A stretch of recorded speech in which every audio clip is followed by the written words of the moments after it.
अपने फुटप्रिंट्स तो बढ़ा रही है बीजेपी, लेकिन वो जो एक एक फिगर होती है थ्रेशोल्ड मार्क, वो क्रॉस नहीं कर पा रही है। संजीव, बिल्कुल आपने इस बात का जिक्र कर दिया कि थ्रेशोल्ड क्रॉस नहीं कर पा रही है। 20% वोट उनको एक भी सीटों में कन्वर्ट नहीं कर सकता। लेकिन मुझे लगता है बीजेपी की स्ट्रैटेजी थोड़ी सी अलग है। 3-4 सीटों पर वो फोकस कर रहे हैं। 1-2 सीटों का जिक्र यशवंत ने किया, 1-2 सीटें और हैं जिस पर वो फोकस कर रहे हैं।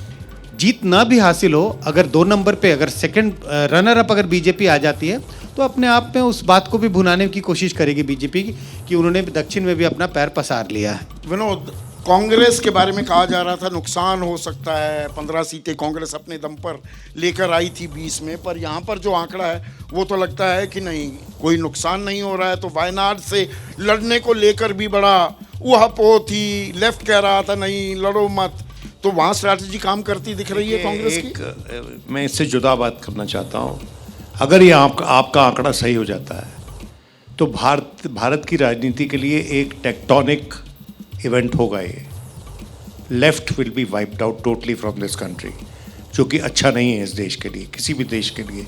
किसी भी सोच का इस तरह से लुप्त हो जाना, जो कि एक प्रथम श्रेणी में वो सोच रहती थी एक समय में।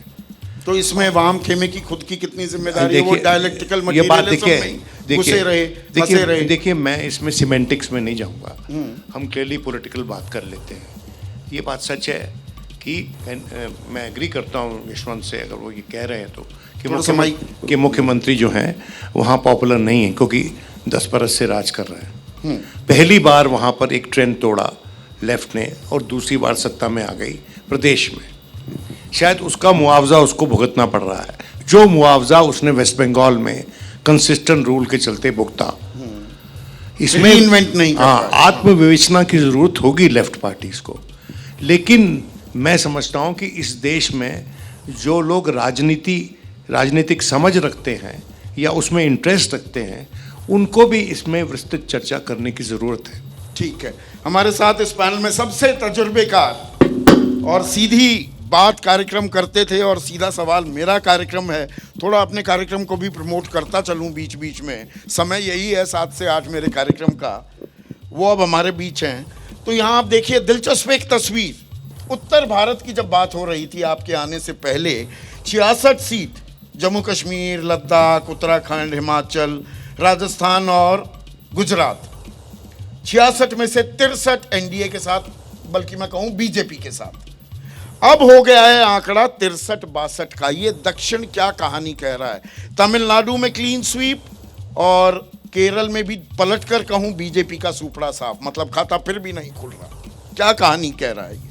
आपने नॉर्थ साउथ डिवाइड एक्सप्रेस कर दिया ना, जो अभी तक लगता था नारा कि साउथ एंड नॉर्थ जो है डिवाइड होता है। जैसे कांग्रेस इमरजेंसी के अंदर भी यही होगा, आपको याद होगा। उस वक्त सारे नॉर्थ के अंदर कांग्रेस निपट गई थी, परंतु साउथ में फिर जीत करके आ गए थे। तो ये साउथ नॉर्थ अलग अलग होता रहता है, इसमें दिखाई दे रहा है इसके अंदर। क्योंकि बीजेपी की आप कितने भी तुलनाएं करते जा रहे हैं, साउथ के अंदर उन्होंने कोशिश की, और ओपिनियन पोल तो ओपिनियन पोल होता है, परंतु ये बताना कि ये होने वाला है, नॉर्थ में जीतने वाली है बीजेपी, इसके लिए ओपिनियन पोल की जरूरत नहीं है। वैसे ही पता है हमारे नहीं होने वाली है, क्योंकि कांग्रेस जहाँ पर है, साउथ जनता का सबब थोड़ी साउथ में बीजेपी नहीं जीतेगी, इसके अंदर भी कोई शक किसी को नहीं था। हम लोगों में से किसी को होगा कि 20% वोट बढ़ के, पिछली बार पता नहीं कितनी सीटें जीती थी, उनका लड़ी थी उन्होंने, इस बार शायद 12 सीटें लड़ रहे हैं। पिछली बार जितनी सीटें आप ज़्यादा लड़ेंगे उतने परसेंट बढ़ेंगे आपके, तो उसमें कोई बड़ी बात नहीं है। पर कन्वर्ट हो सकता है कि नहीं हो सकता, क्योंकि फैसला ये होना है इस देश के अंदर कि जहाँ जहाँ लेफ्ट है, विनोद मेरे मित्र हैं, अच्छे मित्र हैं, उनका आइडियोलॉजी खत्म होती जा रही है। जहाँ जहाँ लेफ्ट है वहाँ कांग्रेस से झगड़ा था, चाहे वेस्ट बंगाल था केरला था। तो जहाँ कांग्रेस और लेफ्ट है वहाँ जब लेफ्ट खत्म होती है, उसका फायदा बीजेपी को अभी तक नहीं दिखाई दे रहा है, वहाँ कांग्रेस को ही होता चला जा रहा है, या कांग्रेस की कोई टूटी हुई पार्टी जैसे टीएमसी जैसे बन गई वहाँ पर। तो इसलिए बड़ा स्पष्ट है कि कांग्रेस और लेफ्ट के ऑल्टरनेटिव में बीजेपी अभी कुछ साल लगेंगे ऑल्टरनेटिव बनने के लिए। केरल में तो सालों से है, वही अभी कह रहे थे ना कि तो वहाँ मार्क क्यों नहीं कर पा रहे? ये देखिए, एक आम दर्शक की बड़ी दिलचस्पी है, उसी पे आ रहा हूँ मैं। उत्तर भारत में मैक्स कर रहे हैं और दक्षिण में घुस ही नहीं पा रहे।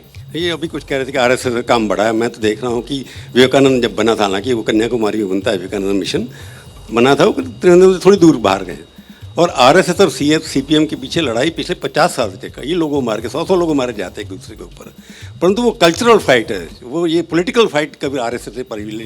जब से बीजेपी हावी हुई है तब से उसको पॉलिटिकल फाइट में कन्वर्ट कर दिया गया है। और डेमोग्राफी की उसकी ऐसी है जबकि जहाँ पर 30% के करीब क्रिश्चियंस हों या 20% 25% इसका स्पिल ओवर क्या कर्नाटक में, आंध्रा में भी दिखेगा, या हर राज्य की अपनी अलग कहानी? कर्नाटका एक पॉलिटिक्स अलग है। कर्नाटका में उस तरह का पॉलिटाइजेशन नहीं हुआ कि कास्ट ब्रेक करने का जो हिस्ट्री बनी है, हाँ। उस द्रविड़ियन पत्रिका पर लोग बात कर रहे थे। पेरियार 1967 के अंदर हम लोग जब स्टूडेंट थे उस पर लगाते थे कि पेरियार जब रामायण के ऊपर पोस्टर लगते कैसे रामायण को जला रहा है, कैसे वो कर रहा है, उस जमाने चलता आ रहा है अभी तक, उसका कोई असर नहीं हुआ।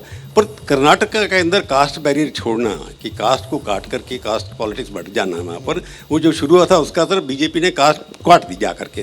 परंतु तमिलनाडु में अभी तक नहीं पड़े रमणी यूनिवर्सिटी, क्योंकि वहाँ पर जो सक्सेसफुल नहीं हो पा रहे हैं। जैसे ही घड़ी का काटा दोपहर 2:30 पे आए, बबीता जी का दिल सास बहू साजिश के लिए मचल जाए।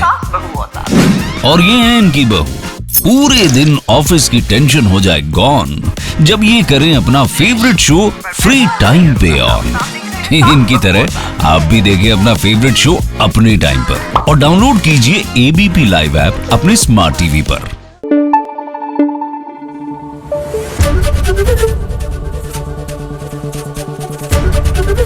एबीपी न्यूज आपको रखे आगे।